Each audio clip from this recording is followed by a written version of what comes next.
police outside the van. You're like, well, it looks like they were trying to steal parts. And, so at which point I sat up in the front seat and was promptly arrested.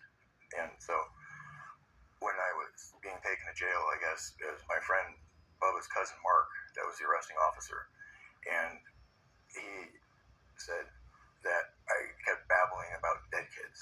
And I didn't, at that point, I didn't really have any recollection. I got out of jail and I went got my car, and it was a couple of days that everything started kind of coming back to me. And I thought I was crazy for a long time because, that's not normal stuff that happened to someone. It was just like hit me like a wave. And I remembered what had been done, and I'd been taken. I don't know how we got there, but I remember there was a pretty good sized group of people. I'd say between 30 and 50 people that were there. And the place that we're at was, it was one of the regular spots. Just the way that the grounds were kept and the whole setup of it. Like they had a big fire pit down below, and then there's like 2 sets of stairways like that went up both sides, and they had a big altar up there.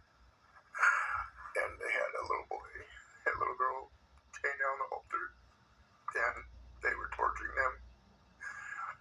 And they'd stab them. I remember they were cutting the bottoms of their feet open, and just the noises that these kids made and the smell, and I'll never forget that. And just the torment. How do most people cope with this stuff? Because I kept this inside for years. Until I came back to Ohio and told you guys about it. I think it only told maybe 4 people in my life. Because I was so ashamed of it. I was so ashamed that I didn't do anything to help those kids. But what do you do? A lot of people split. A lot of people become drug addicts. A lot of people, they do a lot of things. A lot of people don't get help because there's not enough help. You see, this is what I was